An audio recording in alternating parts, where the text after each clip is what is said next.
Good afternoon. Welcome to the 330 Sports Show. My name is Justin Coffin. Joining me in just a minute here, we'll have Joe Danier. We are downtown at Youngstown Studio. And make sure to follow us, like, share, all that good stuff on social media, all the platforms we are out there. So we got a lot to talk about today. Obviously, you can see me. I'm wearing the Cleveland Guardians gear. They started out 1-0 in the series. They put up 5 runs before they even made an out in game 1. Win that game 7-0. Have a great pitching duel in game 2. Clase, who's been the best closer in baseball, gives up a 3-run shot in the 9th. Tigers take game 2. Yesterday in Detroit, Guardians just can't get it going as the Tigers throw like a bullpen kitchen sink game at them. And the Tigers win again 3-0. So the Guardians have gone actually scoreless for 20 straight innings. It's been very frustrating from an offensive perspective. The pitching has been there. It's been good. But today in Detroit, this is obviously for Detroit, this is win and advance. For Cleveland, it's win or lose and go home, win and stay alive for game 5, which would be back in Cleveland on Saturday. So a huge, huge game for the Cleveland Guardians. Coming up, I believe that game is about 6:10 p.m. Eastern tonight. So that is, kind of the leadoff topic. We're not going to spend. It's really hard to analyze these baseball games, especially the playoff games, because it's basically, AJ Hinch for the Tigers is throwing a bunch of random stuff at the wall and seeing what sticks. Stephen Vogt, the manager for the Cleveland Guardians, is kind of countering. So I think he got outmanaged yesterday. I think what he needs to do, stick to your game plan. The Guardians have Bybee pitching tonight. That's their best pitcher. And then just get to game 5, see what happens, figure it out. The Tigers will have their ace going in game 5. But you know what? It's in Cleveland. We'll take our chances. But obviously, you got to take care of business tonight to get there. So that's the first topic of conversation. We're obviously going to talk about the top 3 matchup between the Ohio State Buckeyes, the number 2 team in the country, and the Oregon Ducks, the number 3 team in the country. That game is in Eugene, Oregon this weekend. So Bucks and Ducks, we'll get into that breakdown. We're going to talk about the hurricane a little bit and what happened. I have a lot of personal stake in that hurricane. It kind of hit basically right where my family has a home in Sarasota, Florida last night. So that was I was keeping an eye on that, but it appears to be mostly good news on that front. But we're going to talk a little bit about the hurricane and other people named Milton. Keep that in mind. Maybe in the back of your head. Okay. Think about people named Milton. It's not a very popular name, but especially after this hurricane. But keep that in the back of your mind. We're going to talk about life as a Browns fan as we know it. And Joe and I made our week 6 picks. The last 2 weeks, I had the worst NFL picks I've ever had. And then last week, bounced back, had a 12-2 week, which was great. Joe and I are within 3 games of each other. We'll talk about that in a little bit. We got some news and notes around sports and the world, so we'll talk about that. So, Joe, it's been 2 weeks since I've done a podcast. Last week, I came home with I was in Vegas for the Browns game, and I can at least say maybe I was at the last Browns game with some hope. Because there was a lot of hope leading into that game. 1 and 2, you're going into that game, you're thinking, all right, the Browns might get this. The Raiders don't have their best 2 players. The Browns go up 10-0. The Raiders take a lead 20-10, but the Browns cut it back. And we're like, okay, we can win this. 82-yard touchdown, boom, we think we're going to win. Nope, end up getting called back. And then Browns drive down to like the 2 or 3 yard line and can't punch it in. So there's that. And then last week, they just got their asses handed to them by the freaking Washington Commanders. Jaden Daniels is an awesome quarterback, but that team is not as good as, roster-wise, up and down, not as good as Cleveland Browns. But the Cleveland Browns are a laughing stock in the NFL right now. And it's sad because it looked like we came a long way. And obviously we haven't. So That's where we're at with the Cleveland Browns. We're back to it was fun kind of being, it's never fun being a losing team. But at least when we were like the upstart team, there was like hope, and there was like we were kind of almost like the lovable losers for a while. Even when we were like 0-16 and 1-15, it was like, these guys are playing hard. They look like they care, well, at least most of them. But this team right now looks like a complete embarrassment in the NFL. So I don't know. And I want to share one thing on my Vegas trip that for me as a fan was a sad state of affairs for being a Cleveland Browns fan. And I want your opinion on this. So, there was good vibes walking into the game. It was pretty cool. I got to go on the field and stuff pregame. There was a lot of really cool vibes and stuff like that. And again, like I said, we went up 10-0, all that good stuff. But obviously the outcome of the game. And so I will say for Allegiant Stadium in Vegas, it's kind of close to the Mandalay Bay area. It's kind of like on the far end of the strip. And the logistics aren't that great. So you got to do a lot of walking. There's not a lot of ride share options, or if there is, they're going to jack the rates up by like 6-7 times.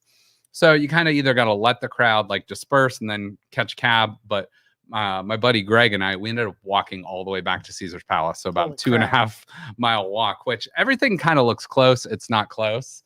And it was about 104 degrees out there that day. So I think that led to my Vegas flu that I got on my way back. But neither here nor there. But on the walk back, here's what I was meaning to reference.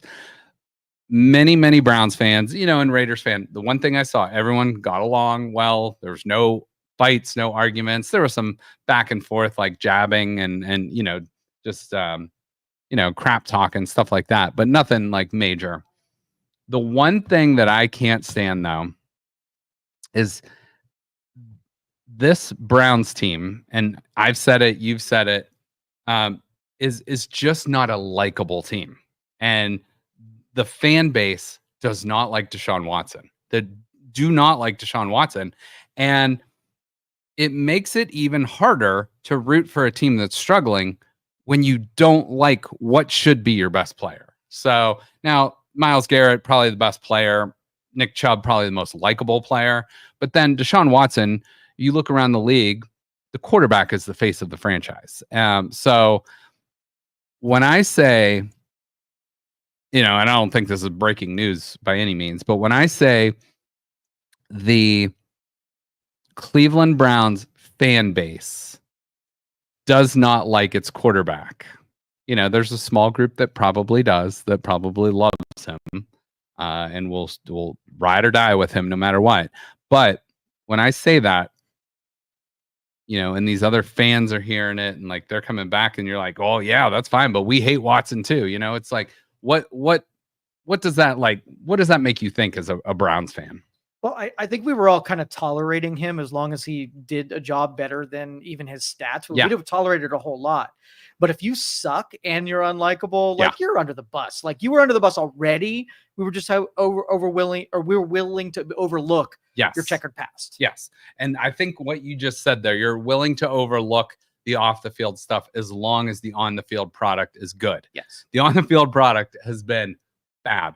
By all metrics, he looks like the worst quarterback in the league. He's had some flashes. He's had some moments.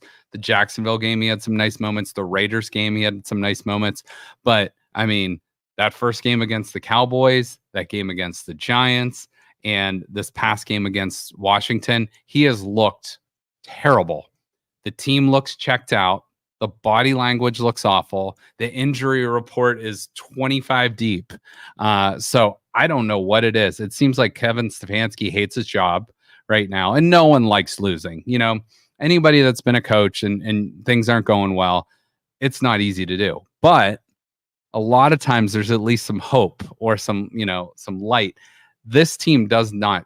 I mean, the schedule's not getting easier, and I don't know what to say. It's just this seems to be kind of the season from hell right now where we're going. And a lot of people, including myself, like, I thought this Browns team might not be as good as last year. They might take a step back in some areas, but I still thought this was a playoff team, a 10-7, 11-6 type team. And I think right now they're going to be lucky to get to 5 wins. So 1-4, you're playing the Philadelphia Eagles. You still have the Kansas City Chiefs. You still have the Ravens twice, the Steelers twice, the Bengals twice, and there's a whole other, slew of games that aren't going to be easy there too. So I don't know. Well, Deshaun Watson is like a venereal disease, and it's very fitting that he is, right? And our hope was that either his off the field stuff was going to allow us to get out of his contract and say goodbye to him. And when that started fading, when there was a settlement, we're like, and then a hard line from Stefanski that said this team's about winning, and if you can't win, you're on the bench. Yeah, that would go away as well. So I think we're stuck with chlamydia that is Deshaun Watson.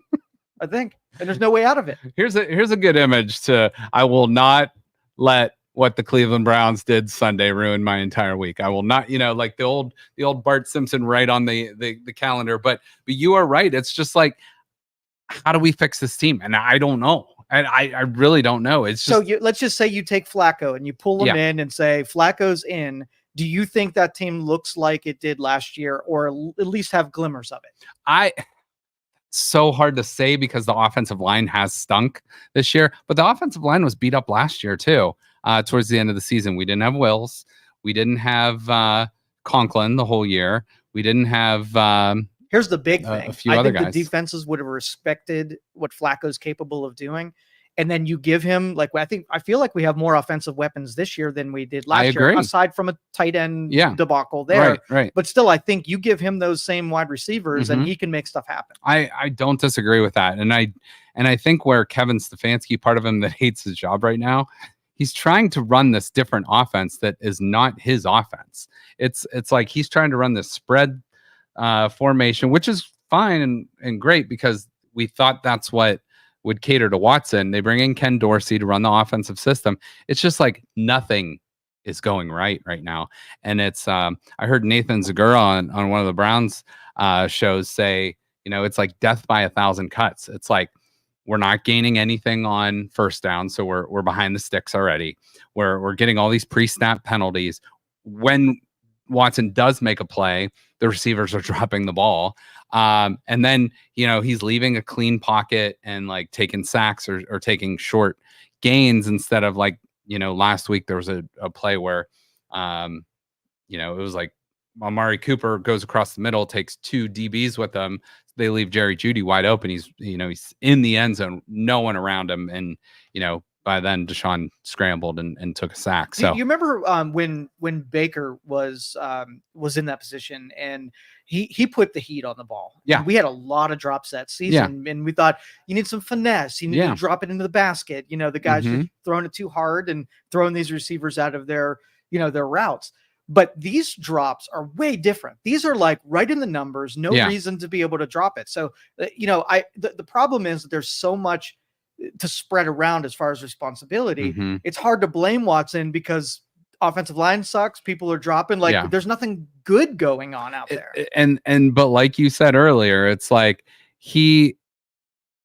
we could overlook some of the on-field stuff maybe if there wasn't the off-the-field stuff. Yeah. And maybe we could overlook the off-field stuff if the on-field product was better. But right now, both are bad. And it doesn't appear to be getting any better. And I saw this graphic out there. Joe Flacco's beating the Pittsburgh Steelers, putting up big numbers, and Baker Mayfield goes out and he's doing great. So it's just from a Browns perspective, everything looks really bad right now because it's like you had your last 2 quarterbacks. I mean, they started like 18 guys last year, but your last 2 major quarterbacks that won you a lot of games were Flacco. I think he won 5 out of 6 last year. And then Mayfield, who took you to the playoffs, was your former number 1 pick. He's doing great with Tampa. We knew Anthony Richardson for the Colts was going to get hurt eventually. So they bring in a reliable veteran backup. And Flacco, again, 300. It's like 300 yards is like automatic with him. And for the Browns, just nothing looks easy. Everything's just like this gut punch of it's like because we don't like the dude. It's really hard to like the team. You know, like let's just say we're at 5 wins. I still don't think he's the right quarterback for this team. No. And you know what? I was thinking about something, and I put this graphic together right before the show started. So I put a list out there of every single quarterback situation in the league right now. So, and I'm gonna have you help me fill in the blanks with this. So I'd rather have Watson as my quarterback than Patrick Mahomes. No. Josh Allen. No. CJ Stroud. No. Joe Burrow. No. Lamar Jackson. No. Jordan Love. No. Jalen Hurts. No. Dak Prescott. No. Justin Herbert. No. Brock Purdy. No. Aaron Rodgers. No. Jared Goff. No. Matthew Stafford. No. Tua is often banged up and injured, but when he's healthy, he plays well. So his backup is actually I believe it's the guy we had in camp earlier in this year. I forget his name off the top of my head, but our 4th stringer basically is their backup right now. Kirk Cousins, no. Trevor Lawrence, no. Kyler Murray, no. Baker, no. Richardson and Flacco, no. Derek Carr, no. Jaden Daniels, hell no. Justin Fields and Russell Wilson. Before the season, I would have said we're in a better situation. I think Justin Fields has played great this year, even though Russell Wilson might be the quarterback. So no there. Daniel Jones straight up beat the Browns, so no.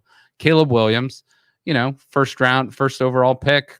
He stunk at times, but he's got a bad line too, but they're winning games, so no. Geno Smith, no. Jacoby Brissett, maybe. We do love Jacoby Brissett, but probably not. Will Levis, yeah, I'd probably take him over Will Levis. Will Levis kind of stinks, but I'd take Will Levis' contract over. Do you know Will Levis, the mayonnaise stuff? He like pours mayonnaise in his coffee. There's like a Chanel is coming out with like a scent of mayonnaise for him. So yeah, it's kind of weird, but yeah. Gardner Minshew already beat the Browns this year. He's still a dick. he is, but you'd probably still take him and his contract over Watson, as long as he doesn't dance.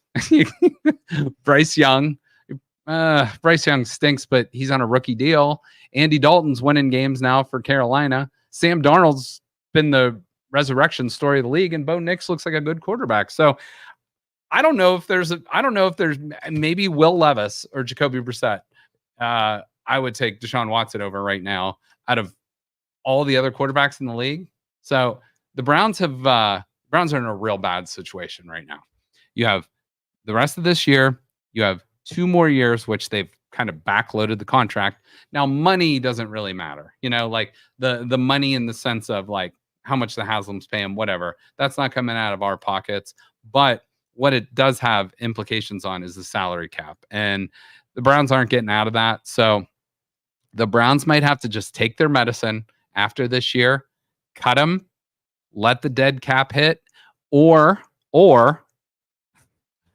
he's the highest paid backup in NFL history. So I don't know what the answer is, but at this point, it's like, why not throw Jameis Winston out there? Everybody loves him. He was a former number 1 draft pick. He's got the talent. He's led the league in passing yards before. He's led the league in touchdowns and interceptions in the same season before. So he's a guy that's very much like Joe Flacco. He's going to take chances. He's going to do, but he's going to be out there, and he's not going to give up on the team. He's not going to like have this terrible body language. So I think if it goes poorly in Philadelphia this week, you might need to make a change. So I don't know what the answer is. I have lost a lot of interest, as I know you and I'm sure many Browns fans have, because this team is very hard to root for. This is a team I've said this many times. I was a Browns fan long before Deshaun Watson. I will be a Browns fan long after Deshaun Watson. But this period of time is a very difficult time to root for the Cleveland Browns. So I don't know. I got no words, man. Yeah, I think I'm all shit talked out. So, okay, let's go over a few things here. So we did this a while back, being a Browns fan, the 7 stages of grief as a Browns fan. So the first time I did this was about 2 years ago. Joe and I talked through the 7 stages of grief after, ironically, Joe Flacco came back and beat the Browns in I believe it was week 2 of the 2022 season. And the Browns gave up they were up 11 or 12 points or 13 points with a minute and 30 seconds left. The Jets came back and beat them. So that was the first time we did this. We're going to revisit this because, there's always pain being a Browns fan. Always. Why you got to do this? So why? But I'm trying to help the people out there, Joe. This is a public service. This is part of our. Yeah. Okay. And as you can see, Cleveland here, Cavs fan. So Cleveland, this really applies to all Cleveland fans or any disgruntled fan base out there. So take the C and put a Detroit symbol on it or whatever. Take any city that has struggled in sports and this will apply to them. So hopefully you'll get some life lessons out of this. But here's the 7 stages of grief. Not just being a Browns fan, but any sports fan, but we're going to apply them to the Cleveland Browns in this example. So stage number 1, shock and denial. Basically, you're numb. So I feel like a lot of us have gone through the shock and denial stage this year. Would you agree? I agree. So especially after that game 1 loss to the Cowboys, we thought, they might not win. It's a close spread, but you know what? They ended up getting their ass kicked. That was bad. So that's stage 1. You just gotta unnumb yourself eventually, and then you get to stage 2. Stage 2 is pain and guilt. It's painful being a Browns fan. You feel guilty. Maybe you're not rooting for another team, or maybe you've subjected young children to the fandom of your favorite team or whatever it might be. So pain and guilt, stage 2. Stage 3, you slightly move on and you're in the anger and bargaining stage. I think a lot of fans stay in stage 3 for a while. And I think that's kind of, I think we go through all 7 stages, but sometimes you might just revert and stick in a stage. I think Browns fans oftentimes stick in stage 3, that anger and bargaining stage. But as seasoned Browns fans, since we're practiced at it, we can slide through some of those stages. That's true. Without getting but we get anger and bargaining might be Sunday night into Monday morning, and then you're like, okay, I slept on it. All right, now let's see where I go. And stage 4, then we get into depression. That's where I was Sunday. Yeah, stage 4 for me was all day Sunday, depression, and. Listen, I know there's real life problems out there. I get it. You know that. I know that. People have real problems, but sports are supposed to be a way to escape from those things. The Browns oftentimes bring those things back to a full head. So depression, Sunday was a beautiful day. It was the first day I started feeling good too. So I went outside. It was the last day I had my pool open. So I went swimming during the entire second half of the game. Didn't watch it, didn't listen to it, because I'm like, this game's over. It was halftime, and I'm glad, because otherwise I would have sat in my house, been miserable, not got outside, not got the vitamin D, and so yeah, that helped my depression a little bit. First quarter, I ate pizza, which I don't normally eat pizza, so that was a little pick me up, a little exciting. First quarter. Second quarter was bourbon. Where I had, enough to be able to tolerate the second quarter. Sure. And then I took a nap in the third quarter. So I didn't see the end either. And I woke up and I was not even surprised or shocked at all. No, not at all. And I mean, it's at this point, as fans, the Browns are not putting a product out there that is worthy of watching. And, I went to Vegas as well as thousands of Browns fans. I know a lot of fans went to Washington last weekend. I know a lot of fans will probably be going to Philadelphia this weekend. It's people are spending their hard-earned dollars on this team, whether it's merchandise or travel or tickets or whatever. And this team does not deserve that financial income right now, because frankly, they're not watchable. So I used to think a lot. Well, I was season ticket holder in the early 2010s. Yeah. And half the games that I sat there, right? We watched a lot of games, and I'm thinking, what about the people who chose this game right here to come to a game, first time game, really couldn't afford it, but splurged a little bit to enjoy this. And that's the product you're going to put on the field for those people. I felt embarrassed and bad for those people. And I know football, it literally can be life and death with like every single play. It's like a car collision with some tackles. But I remember Michael Jordan, different sport, but in basketball, said just what you were saying. He's like, what if this is the only time this kid will come see me play? He is going to go out there and do everything he can to put on a show for that kid that that his family might be able to afford one game to go to. And it's like, if that's the one game, I want to show out no matter what. And that's the case with so many things. So let's go to stage 5. Stage 5, the upward turn. We got a little bit of hope. But do we? The suggestion is that it's supposed to be. It's in the on the paper. So, I saw it. I mean, that is how we go through the stages of grief in our mind, like whether it's a death or whether it's, maybe some family issues or whatever you might be dealing with. Let's say the upward turn. The thing is, like, I still think there's punishment ahead of us. Yeah, I don't think we're. So let's just say so you're just skipping stage 5. You sneak out at night, right, and you get caught, and you know there's going to be punishment.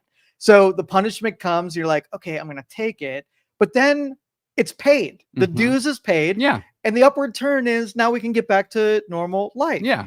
But when you know that you're going to sneak out again that night and there's another punishment, like, it's hard to be able to look forward to the upward turn. And if you're sneaking out, like maybe as a kid or whatever, like usually there's maybe some fun associated with it where you're not going to have, it's like, okay, I might get in trouble, but there's at least some fun that could You're not sneaking out to go get tortured. No. We are. Exactly. We are. Yeah, exactly. So, all right, let's get to stage 6. Okay. Reconstruction and working through. So that's kind of what you and I are doing right now. We're talking through the pains we deal with as a Browns fan. So we are reconstructing our thoughts on what the 2024 season would be, and we're working through our new expectations. So, and I do believe that you and I maybe have some manifesting qualities, like the one game we said they need to run the ball, and right off the get-go, we saw more running activity there. So maybe we can kind of force what happens next by just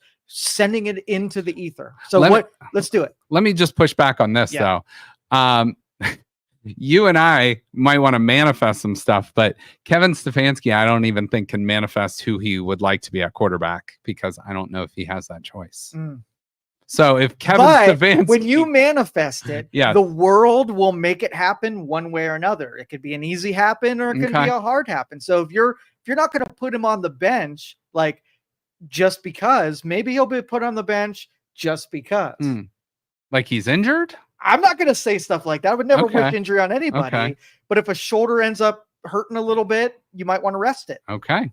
Or another lawsuit comes to maybe another motion-induced lawsuit. And that was something else I saw. It's like, he has like 19 starts or something as a Browns 19 touchdowns as a Browns quarterback, but 24 settled lawsuits so far. So it's like, and I think that last game was his 17th start, which is a full season now for the Browns. So do you think our criticism and all of the hatred that comes from fans really gets at the quarterback and they buy out of the fan base? I mean, because I want to see if we get him to give up just psychologically, that would be good if he gets booed every time. And at this point, I do think it's almost better to play on the road for him than it is at home, because it's like, you're expecting to be booed. You're expecting to hear things on the road, especially in a place like Philadelphia, which is going to be nasty. But I don't know. It's like when you hear that stuff at home, it's like twice as bad. Or if your team's so bad that you're at home, and then you remember back when the Browns really stunk, the stadium was getting taken over by Steeler fans and Raven fans and Bengals fans, and it's like we might be on track. We might have gone from a playoff team last year, who was leading, by the way, in the second quarter of that game, ended up getting killed, but still were leading in the second quarter of that game. And by the way, the new Chiefs starting running back was our running back in that game, your old friend Kareem Hunt. But we are just in a bad place right now. And I think playing at home, which will return home, not this weekend, but next weekend. It could be an ugly situation in that stadium. So I don't know. You know what the most depressing is when I listen to the Cleveland Browns commentators rather than the television. Yeah. And the tone of their voice, they are so depressed about this team. They can't even talk about it with enthusiasm. Mm-hmm. And when it starts going south, like you can tell it in their voice that they are like, oh, here we go again kind of thing. I listen every now and then to Cleveland Browns Daily, which is Bo Bishop, who's does a great job as the host, and then Nathan Zagura is also on that.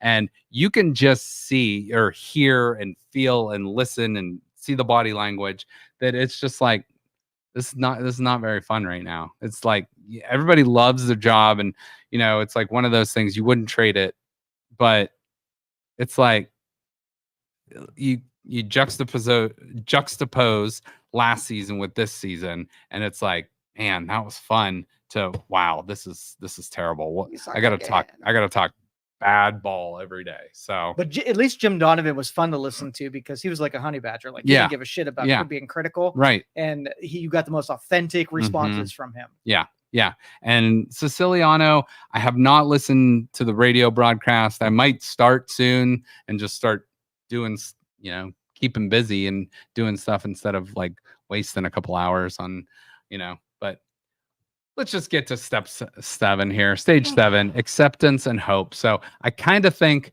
we're almost there with the acceptance part. The hope will be, hey, we got a first round draft pick next year again. Hey, we're drafting in the top 5. Hey, Nick Chubb will be back next year better than ever. Hey, Myles Garrett, maybe let's just rest him the rest of the season so he can be all fresh next year. So I don't know. If you had to pick one of those 7 stages, where are you living right now? It's a hybrid. I'm thoroughly depressed, but the stage 7, the acceptance, I'm going to slash the hope off of there. Yeah. So, like watching 2 people fight and then one person kind of gets turned over and is just taking a pummeling. Yeah. There's a point where they don't even care about defenses again. They got the chemicals, the adrenaline's going, and they're not feeling shit. That's kind of where we're at. Like, okay, F it. Let's just take the beating so it gets over faster. And so that acceptance is kind of also where we're at. Yeah. I think acceptance is probably right. I'm in the point of I'm still in the anger bargaining depression. So stage 3 and 4, but it's bad ball. It's hard to watch. And even before when the Browns were struggling and in 2022, when Baker was at least the games were competitive. The team was I know we had the Odell Beckham, Mayfield drama, stuff like that, but it was at least they were in most of the games. At least they were competitive. They weren't getting their asses kicked. Like you said, the defense looks checked out because it's well, the offense is going to put us in a bad position. So what are we going to do? So I don't know. It's bad. So let me show you one more graphic before we move on from the Browns. So we know that the jersey that has all the quarterbacks' name on it. Currently, the quarterback is Watson, right? So you go all the way back. The very first quarterback when the Browns came back was Ty Detmer, and then Tim Couch replaced him. And then Hogan, Wynn, Delhomme, Taylor, Peterson, who's now the head coach of the Eagles, ironically.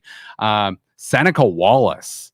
You got Kelly Holcomb, Brandon Whedon, Jeff Garcia, Thad Lewis, McCown, Campbell, Dilfer, Hoyer, Fry, Manziel, Anderson, Shaw, Dorsey, who's the OC now, Josh McCown, Brady Quinn, Davis, Gradkowski, Robert Griffin III, Colt McCoy, Cody Kessler, Deshaun Kaiser, Hogan, Taylor, Mayfield. Case Keenum looked like a more capable quarterback. You had Mullins, who played that one game against the Raiders when everyone had COVID, and they lost on the last second field goal. Jacoby Brissett, Dorian Thompson-Robinson, PJ Walker, Joe Flacco, and Jeff Driscoll, who, we'll add him to the list because even though it was a means, but I came up with 10 of those quarterbacks just on the Browns that I would rather have over Watson. And I put Tim Couch.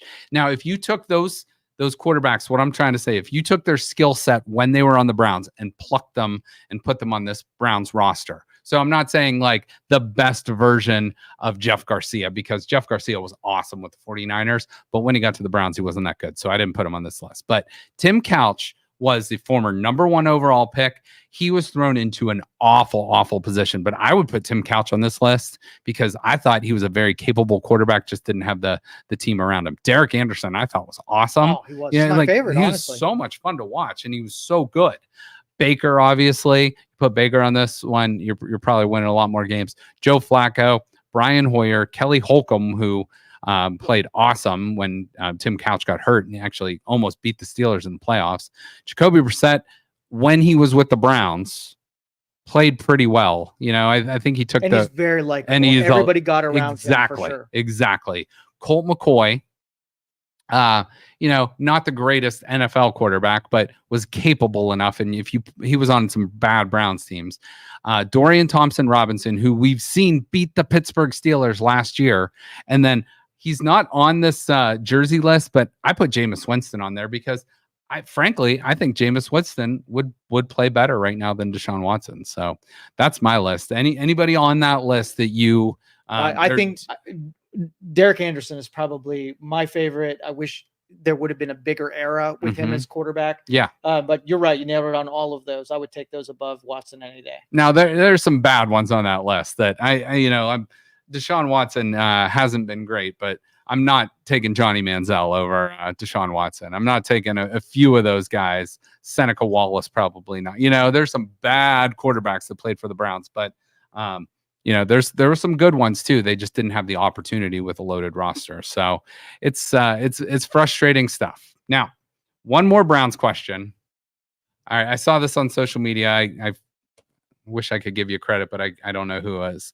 But the building is on fire. You can only save one of these guys.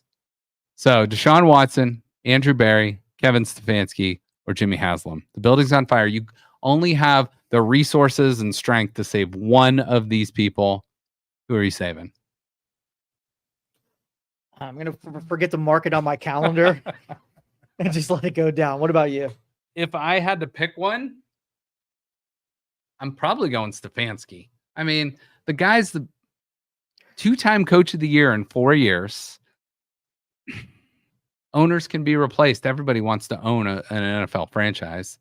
My only criticism of Stefanski is that when you need to, I mean, he said it, it's all about what you do on Sunday. Yeah. So insisting that we keep playing Watson is my only criticism to him. He's being stubborn about it. Do you think Stefanski is being forced to play Deshaun Watson? Absolutely. So as a coach, and maybe your job's on the line, do the right thing. It's one of those things. It's like, well, if I sit him, I might get fired for, like, you know, what's that called? Like when you're not listening to your leadership, insubordination, or it's like, well, if I keep playing someone that I don't think is going to give me the best shot, I'm going to get fired anyway. So you might as well go out your own way. And he's like, hey, I'm a 2-time coach of the year. Somebody's going to pick me up as an OC. Or real leaders are not dissuaded from doing the right thing because they're going to get in trouble. I like it. Okay. So that's my criticism of him. Otherwise, if you take that off the table, I think he stays. I'd rescue him. Now, you do know there's 2 former Browns coaches that are out there. One is the best NFL coach of all time, and the other one is the best college coach of all time. Look at that. Look at those Browns sweatshirts. Those are freaking nice. I wish they brought those back. I would buy that in a heartbeat. I like the collar. Oh yeah. I like the collar. Oh, I think the collar, I think Saban's going with like the polo underneath the crew neck. So, but that's a good look. And the Belichick turtleneck. The turtleneck. Oh. Those were big in the early 90s. Heck yeah. Those were like big. The ones that weren't a full shirt. They like just came down to here and it was a faux turtleneck. Oh yeah. That's probably what that was. Okay. Sure. Okay. Well, let's switch from the Browns. You know what? I'll tell you what. Since we talked about the Browns, let's go with our NFL picks this week. So last week, I had a bounce back week. Joe struggled a little bit last week, 6-8. I went 12-2, but Joe had a good week the week before. I had the worst week ever the week before on my end. So 45-33 for me, 42-36 for Joe. So we're both doing well. But so can I defend myself on this one? please. Because all of these picks up here were more heart than head, right? Yeah. So we have the Steelers. I wanted them to beat the Cowboys because we got embarrassed. And honestly, that was one play could have flipped that game. Right. And as far as Buffalo's had a really good run here, I had faith and belief in them that they were going to have another year on the back of whatever. F John Elway, so I had to go with Raiders, even though they're not great. Yeah. And then the Jets, you got to pull for the old guy. Like he's got an ayahuasca behind him, and so he looked real old in that game, real bad. And then Tampa Bay, you got to go with Baker. So that was not based on who I thought would win, who I wanted to win. I also think Thursday night games are tough too. Yeah. So it's but that's fair. So let's switch to this week. Here's our picks. We only differ on 3 games. So we differ on tonight's game. So Joe likes the 49ers. I really wanted to pick the 49ers. 49ers, both of these teams are coming off really bad losses. 49ers blew a 13-point lead last week. The Seahawks lost a bad game to the Giants last week. The reason I'm taking the Seahawks is they're at home and it's a really short week. So that's the reason. If I had to pick this game, though, gun to my head, I'm taking the under because Thursday night, short week, both these teams coming off a loss, both these teams banged up a little bit. So give me the under in this game. But Joe is taking the 49ers. I'm taking the Seahawks. And then the next game, I believe this is a game over in Europe. Jacksonville and Chicago. I'm going with the Bears. Joe's going with Jacksonville. Jaguars are kind of notorious for playing well in London or overseas. So can I tell you that was a storyline one. After a hurricane, I thought everybody's going to be pro Florida and they're going to start, the refs are going to make it a little easier on Jacksonville to come through with the victory and then celebrate Florida. Okay. All right. That's fair. Why I went Tampa Bay. Okay. Too. Tampa Bay was a sure thing. Oh, that's fair. Baker and Tampa. Yeah. Bay. Yeah. Well, Tampa and New Orleans, both cities that know hurricanes pretty bad. And then the only other game we disagree on or feel differently on, I'm going with the Colts. And let me tell you why I'm going with the Colts, because they are playing Tennessee, and Tennessee was one of I bet 3 NFL win total over unders this year. I took Seattle over 7.5. I took Tennessee under 6.5. So Tennessee has 1 win, and I'm like, I don't see even 5 wins on that schedule. So that's why I'm going with Indy there. And then the other one I can't remember. Oh, I took Houston's over as well. But right now we'll see. But I think otherwise, Joe and I are both on Green Bay, Houston, Tampa, Philly, Baltimore. We're both going against the Browns. Baltimore. Does that make you sad when you have to pick the team? Like normally you and I are Browns till we die. On this, like we probably picked the Browns like 15 out of 17. Right, even when it doesn't make sense. This time we're like, F you guys. I'm not putting an L up for you. Until the Browns prove they can be a competent football team, I'm not picking them the rest of the year. I don't know. I honestly looked at the schedule. I'm like, I don't know another game they're going to be favored in right now. So it looks bad. We're both taking the Steelers and the LA Chargers. So dirty. So Jim Harbaugh and the Steelers. We're both taking the Lions. I like the Lions a lot this weekend. We're both taking the Falcons, the Bengals, and we're taking the Buffalo Bills on Monday Night Football. So those are our picks this week. Feel free to fade, feel free to tail, whichever you prefer. Now, Joe, you mentioned the hurricane. And obviously, like I said, my family has a home down in Sarasota. So Longboat Key is actually the town. And, I have that is just a special place for me, my family, everybody loves it down there.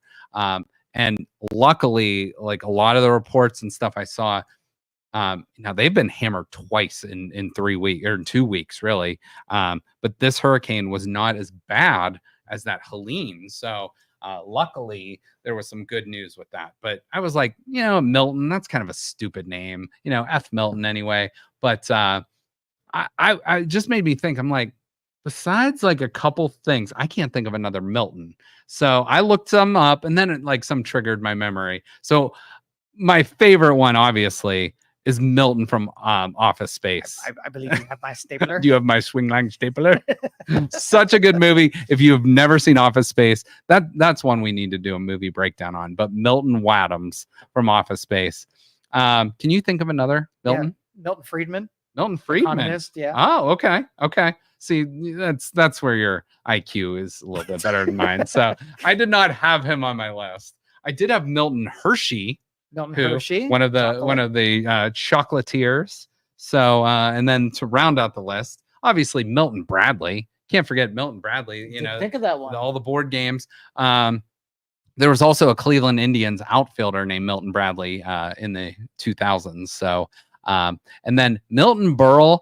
I looked him up, and I was like, I know that name. I've seen that picture. And then he was like the oldest person ever to host SNL. He was a producer, a comedian. He directed a lot of stuff, but he was called Mr. TV back in the day, before most of our times. But like a guy that deserves a tribute. And obviously, I just put it in prisoner of the moment. Recent bias. Stupid Hurricane Milton. And hopefully, everything will get fixed. Most people are safe. Prayers and thoughts to Florida. Did you see what it did to the Tampa Bay Rays roof?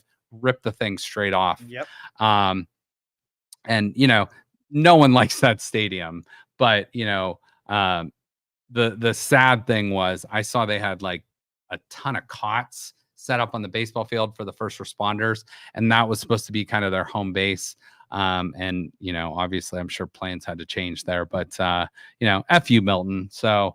Hoping for the best for everybody, in the path of that. Were you following Lieutenant Dan, by the way? You know what? Your post was the only thing I saw about it. So tell me more. So you have this guy lost his leg in some kind of war. He was in the military of some kind. And the dude's homeless. He lives on his sailboat. And he put on social media that he's going to just get in his sailboat. He's going to ride it out. He's going to ride it out on his freaking sailboat.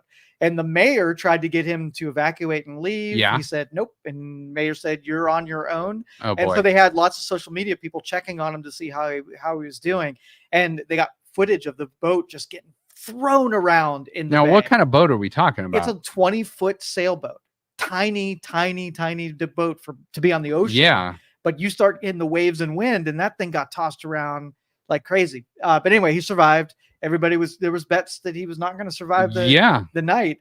But I checked on him in the morning. His boat, after the hurricane sucked all the water out of the bay, the boat was actually on the ground and destroyed. So somebody offered to buy him a new boat. So he gets a new boat out of it. Well, that's nice, but don't. If people are telling you to evacuate, get out. That is the best of all advice. The places you can ride it out in. A boat is probably not your best pick. No. There's this stuff called the wind that will really blow you over, especially when it's blowing 120, 140 miles an hour. Stinking boat and used it as shrapnel. It could have just launched him inland. He got so lucky. Lieutenant Dan, I'm glad you're safe, but you're not a very smart man. Kind of sounds like Lieutenant Dan and Forrest Gump. Yeah, well, that's what his name's not really Dan. They're calling Lieutenant Dan because he's because the injured war veteran or whatever. But my kid and I got a discussion today of what kind of boat that they would buy him, and we all arrived at shrimping boat. Like if he doesn't get a shrimping boat, and now he's got a job and a home. There you go. It turns out the hurricane might have helped some people financially. So what a risk, though. Oh man, so bad. Okay. Let's move. I do want to talk about Ohio State, Oregon. It is the biggest game of the college football season early. Alabama, Georgia did play. That was a 1 versus 4 matchup. This is a 2 versus 3 matchup. Excuse me. But this game will take place this Saturday, 7:30, NBC, and huge implications for not just the Big Ten, but the college football playoff and all this. The one good thing I will say is do not sleep on whoever loses this game, because the new world of the 12-team playoff, both of these teams are going to be in the playoffs, win or lose. Now, I think the winner will probably have punched their ticket to Indianapolis for the Big Ten title game. Oregon or Ohio State. Oregon is obviously at home, which, should favor them, although Ohio State is now a 3.5-point favorite in this game. So let's just take a look at some of the main players. Will Howard, obviously quarterback for the Ohio State Buckeyes, 71.5% completion percentage this year, 1,248 yards, 12 touchdowns, 3 interceptions. Also has 24 rushes on the season for 64 yards and 4 touchdowns. Ohio State, here's where I think they will win this game. 2 areas majorly: the run game and on the defensive side of the ball. So the Ohio State has a dynamic duo of running backs this year. Quinshon Judkins, number 1, and 32, Travion Henderson. Judkins has 468 yards, 5 touchdowns, and averaging nearly 8 yards per carry. Travion Henderson should be well rested. 5 games, only has 42 carries, so about 8 carries a game, 337 yards, 4 touchdowns, and he is averaging 8 yards per carry on the season. Ohio State has dynamic wide receivers, dynamic weapons, led by the true freshman Jeremiah Smith, number 4. This season, only 23 catches, but for 453 yards and 6 touchdowns. 2 of those touchdowns are one-handed grabs, just highlight plays. Emeka Egbuka, your leader on the field there, 30 catches, 433 yards, 5 touchdowns. And then Carnell Tate, who missed last week's game but should be back. He is your best blocking wide receiver, but he is also a dynamic playmaker. 14 catches, 219 yards, and 1 touchdown. So 12 touchdowns between the 3 starting receivers for that group. The Ohio State defense, so through 5 games this year, they are number 1 overall in college football. This is out of 134 teams, with only giving up 202.5 yards per game. They are number 2 in rushing yards allowed, 72 yards per game. Number 4 in passing yards allowed, 130 yards per game. They're number 8th in the country with 3.4 sacks per game. They've only allowed their opponents 5 times in the red zone this year. They've given up 3 touchdowns. And then for the season, they're allowing 6.8 points per game on the entire season.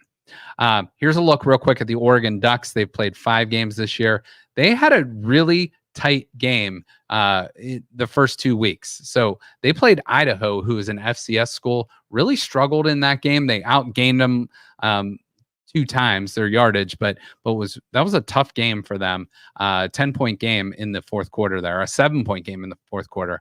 24-14. They knocked off Boise State, but the Boise running back ran all over them. He is actually one of the Heisman favorites this year. At Oregon State, one of their rival games, they beat them up 49-14. At UCLA, 34-13 they won. And then both of these teams have a common opponent in Michigan State. Pretty much similar numbers against Michigan State, 31-10. The Ducks beat Michigan State. I think Ohio State beat them 38-7. Now, you take a look at the offensive leaders for the Ducks. Dylan Gabriel, he is like in his 12th year of college football, but he has been all over the place. He started at UCF, went to Oklahoma, now in Oregon. 130 of 167, which is a great percentage. They are more dink and dunk. They are not deep throwing down the field, but he has 1,449 yards, 11 touchdowns, but will make mistakes under pressure, 3 picks. Their leading rusher is Jordan James, 88 carries, 552 yards, which is good for 6.3 yards a carry and 5 touchdowns. He is their go-to back. Receivers, Tez Johnson, 43 receptions, 395 yards, and 5 touchdowns. And then just some other guys to look up. Their backup running back, Noah Whittington. They have a pretty good receiver in Deshaun Holden and a pretty good tight end in Jake Ferguson. This is an Oregon team that is a very solid team. I do not think they are better, but I think they're pretty talent equated with the Buckeyes. They're defensive leaders. Tackles on the season, linebacker Bryce, I believe it's Botcher, leads in tackles this season. In sacks, they got Jordan Birch, Mateo Uung. I forget how to pronounce his name, but his brother is now the quarterback at Florida State, who's had his struggles. 3.5 sacks on the season. Derek Harmon, a Michigan State transfer, with 3 sacks, and then they each have 4 players with 1 interception each. So nothing spectacular. Do you know if you remove all the vowels from his name, he's just GLL? That's a much easier name. Oh, Gluh. Let's just call him Gluh. I like that. I like that. There's a lot. Gluh. Yeah, that's where you buy a vowel in Wheel of Fortune there. Game over. You are game over for them. Real quick snapshot at just like their offense versus Buckeyes defense. Their offense, number 25 in yards, number 19 in passing, 67th overall in rushing, and 32nd in scoring. Buckeyes defense, out of 134 teams, Buckeyes defense, number 1 in yards allowed, number 4 against the pass, number 3 against the rush, number 1 in scoring defense. You flip the script, Ohio State's offense versus Oregon's defense. Ohio State is 9th in yards gained, Oregon's 10th in yards allowed. Ohio State's passing offense, 23rd in passing in the entire country. Oregon's 18th best in the entire country against the pass. Rushing, Ohio State is 14th best in the country. Oregon is 24th best in the country. That's where I think a big matchup will be, the Ohio State run game against the Oregon rush defense.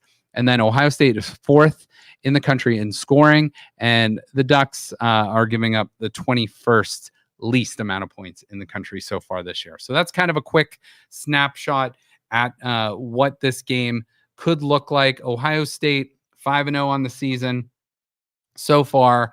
And again, they haven't played a very tough schedule. We know that they're non-conference, but Iowa is a pretty good team, and they dominated them last week, 35-7, and Iowa didn't score that touchdown until very late in meaningless garbage time there. So real quick, check in. Here's what I would have the Big Ten ranked if I was ranking teams 1 through 18.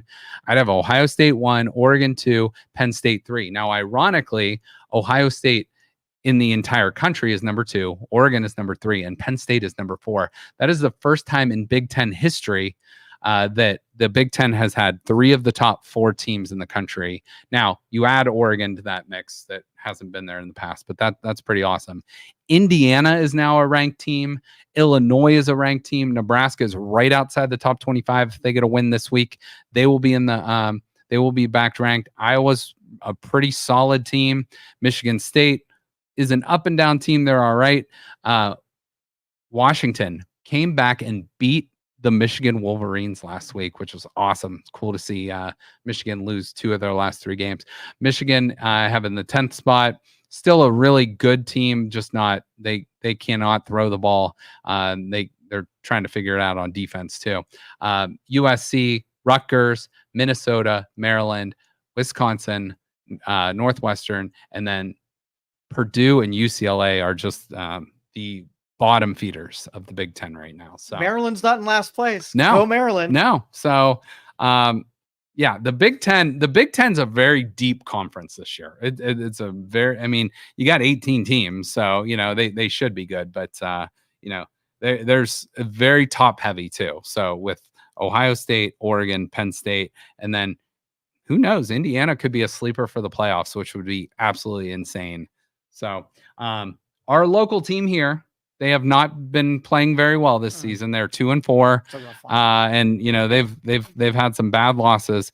They did get a win last week against Indiana State to up their record to 2-4, 1-1 in conference, but they got a real tough one this week. They are playing the number 1 team in the country, the South Dakota Jackrabbits. That game will be in Brookings, South Dakota. That game is 3:00 local time here, but the South Dakota State Jackrabbits are the 2-time defending FCS national champions. That would be like, you know, that would be like any team in the MAC or the Big Ten or the SEC going against Georgia or going against Alabama, because these teams are absolutely loaded. But they are the 2-time defending FCS champs, and they are the number 1 team currently in the FCS. South Dakota State leads the series 17-7. They're on a 5-game win streak, and they beat the Penguins 34-0 last year. So we hope for the best, but not expecting great results this weekend for the Penguins. But keep our fingers crossed, and we hope for the best there. So two more things I want to talk about before we leave. We haven't done a podcast since this happened, but I know you and BJ talks about the Reds hiring Terry Francona as manager, but a former manager of the Cincinnati Reds, but also a former player, Pete Rose, who was known as Charlie Hustle. He is the all-time hits leader in Major League Baseball by a wide margin. So what is that? 67 more hits than the next guy, Ty Cobb, who is not going to overtake him as he died probably like 70 years ago. But then Hank Aaron, if you look at Hank Aaron, who is number 3 all time, he's a little bit, he's almost 500 hits behind Pete Rose. And he's in 3rd. The active leader, I just looked this up today, the active leader in hits right now is Freddie Freeman of the Los Angeles Dodgers, 2,267 hits. So he would have to, get nearly 2,000 more hits just to equal Pete Rose, and that's not happening. But I love this graphic I saw at the bottom. This is stuff that blows my mind. So there's a guy named Jay Cudda or Cuda, Jaycuda. Look him up on Twitter or X. He puts these amazing graphics together. They're the most simplistic things, but somehow it's like, how did you find some of these numbers? So Pete Rose, his batting average in day games, night games, on grass and on turf was 303.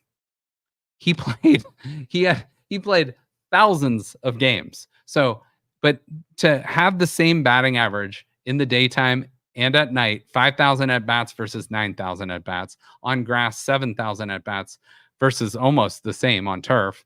But having the equal splits like that is unbelievable. The stuff like that, statistically almost impossible. It like literally blows my mind. I don't know how you do that. So pretty awesome stuff there. But rest in peace, Pete Rose. Let me ask you, should he be in the Hall of Fame?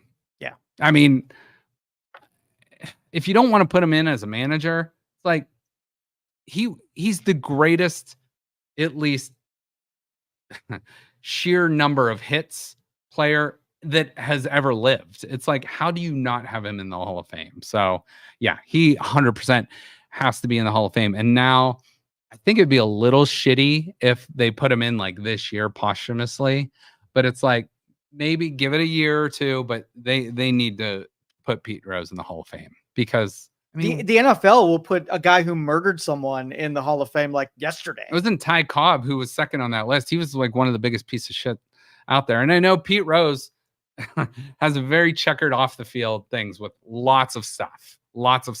Gambling being a big no-no, especially if it was gambling on games you were managing. And most of that, he said he was only betting on the team, for the team, not against. I think the only reason he's not in there is because his personality probably ground on some people after the fact, and they were just spitefully saying nope. Well, he is not a Hall of Fame human being. He's a Hall of Fame baseball player, sure, and that's what you're judging it on. And like you said, you got rapists and murderers and like just bad overall people probably in multiple Hall of Fames. It's like, if we're grading on the way you played as a player, he has to be in.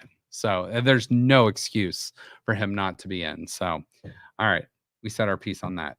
All right, and then one other former player, basketball player, Dikembe Mutombo, had passed away. And I saw this when I was in Vegas, and I didn't even know he was sick, but he had a brain cancer. So very sad story. But the most iconic moment I remember, he played for the Denver Nuggets when they were playing the Seattle Supersonics, and the Nuggets were like the 8th seed. Seattle was the 1 seed, and they beat them in the first round. And that was the first time that ever happened. And he grabbed like the last rebound and just held it up like this, and it was an awesome moment. But he had the classic like finger wag. he was even like later in Geico commercials and like the supermarket, and people were putting stuff in their carts and he'd swat it and be like, no, no, no. But he was just like an overall great ambassador for the game of basketball, and just a iconic figure. So rest in peace to Pete Rose and obviously Dikembe Mutombo. So one other basketball note too. I mean, the preseason has started, and pretty cool moment. I don't care if you love LeBron James or you don't like LeBron James, but for him and his son to play on the same court together, that's pretty awesome. That's a dad look right there. Yeah. Like, that totally is. You get in your room and you clean that up. Get over there. How'd you take my car and not fill it up with gas? I'll teach you. Snuck out last night? Yeah, exactly. But I mean, how cool is that? I still to this day say, and probably going forward, I think LeBron James Jr., Bronny James, is in a bad situation because, first of all, he shouldn't have been drafted. He got drafted because of his name, and I wish him all the best. I just don't think that's a good. He's not in a position to succeed, in my opinion. Yeah. He should probably not. He should probably be playing in the G League, develop his skills, get better, because he is going to be scrutinized for a kid that should be playing 3 or 4 years of college basketball. He's a good player, probably at the college level. He's just not ready for the NBA, and I mean 99.9% of people aren't. So it's nothing against him. That kind of points out like how talented basketball players really are. Yes. Bronny was given every advantage. He was probably dribbling the basketball when he was 2 years old. Yeah. So put that talent with advantage, and it still pales in comparison to those other players out there. Size, speed, and natural skill do so much. And you look at the size difference too between him and his dad. They're not the same player. They're not the same type of player. And he's just got that name on his back, has so much weight on his shoulders, like literally and figuratively. It's just, it's going to be a tough go for him, but I wish him well. I hope he does well, but I just don't see it. So that's where I'll leave that. There is one more basketball note. So Caitlin Clark, who set all these rookie records, did get the Rookie of the Year in the WNBA. The ratings since they were knocked out of the playoffs down 90% since her team was eliminated, and as they probably should be. She sells. She is a fantastic basketball player, and she's just fun to watch too. So, internet, Justin and Joe were right. Those fans were there for her. Now you have evidence. 100%. And as you can see, here's the playoffs on the left with her, and there's the playoffs on the left without her. Yep. So, but we wish her all the best. And ESPN had a slip up this weekend. I thought this was pretty funny. You might get a kick out of this, but congratulations to first name, last name on his 1-yard touchdown. Forgot to insert the player's name there in the graphics. Placeholders will get you every time. Thought that was good. All right, let me ask you one more question here. Sure. Travis Kelce. Yeah. If he wasn't an NFL player, what would this Travis Kelce look like he would do for a living? Co-ed slumber party beach party. That's what it would be. He looks to me like an auto mechanic right there, doesn't he? Auto mechanic. Like a guy, like a real nice guy that would like have some good stories for you, but like, maybe you don't have a spare tire, you get a flat tire on the road, and he'd pull up. That plot line could fit into mine as well. Good. Like Long Dong Kelce, come and fix your tire. Oh, so you're thinking like a Pornhub star kind of guy. I was being subtle, but that's where I was going. He'll deliver you a pizza. Let me check out your valve stem. That kind of thing. Subtlety. Sorry, I did not pick up on that. But okay. All right. Let's end it there on that. But Long Dong Kelce. That's a good name. He's doing pretty well for himself. Let's not lie. Whether you like Taylor or not, he's doing pretty well for himself. And he's on a 5-0 football team too. Something a Cleveland guy we could use a few more of those. Would you ever do the mustache? Because it is super popular. For me, no, it's not a good look for me. I have done that, like you have the facial hair right now. I never let my facial hair get that long, but I'll get it where you can kind of see it a little bit. And I have done it where I've shaved and I've left it and I'm like, oh hell no. No. It's not a good look for me. So for some, and I think where it came back was Top Gun Maverick. I think that's where it made its reappearance, because wasn't that like real popular in the 80s? Yeah. Like Keith Goose Hernandez could pull it off though. Yeah. Like that was a really good look for him. Some people don't and they wear it anyway. And all they look like is somebody who should be a red dot on a map and disallowed from 50 yards of the school. Or Chuck E. Cheese. Or Chuck E. Cheese. But so what I'm doing here is like I usually have the Stefanski level. You got the Stefanski but look. No Shave November, I want to go big. Like I want, when I go through all of November, that it to be Santa Claus style. Ooh. So like James Harden, get the thick. Well, I won't misshape it like that. Yeah. Like okay. I'm just gonna go poofy. Okay. So it's gonna be afro on the other you'll side. Like trim underneath. Yeah. And No stuff, neck beard. just let neck beard. But it'll be neck beard's the worst. No. It's scratchy and some people too that looks good on. Some people no. So that two faux pas. The mustache definitely a faux pas, and then the mustache with the handlebars. That's another one that only certain people could do that. Yeah. And not many of them exist. Yeah. No mustache for this guy. No mustache. All right. So want to remind you, sometimes all a person needs is that missing piece. Make sure to follow Youngstown Studio.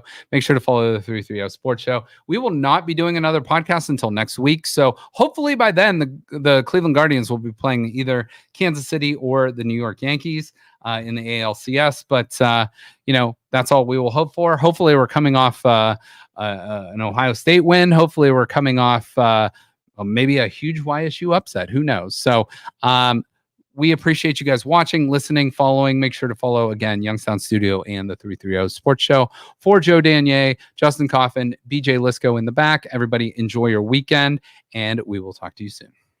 Thank you for listening to this show on Youngstown Studio. This is original Youngstown content. Feel free to share our videos and tell your friends about us. Don't forget to subscribe to our YouTube channel and follow us on Facebook. Thank you for your support.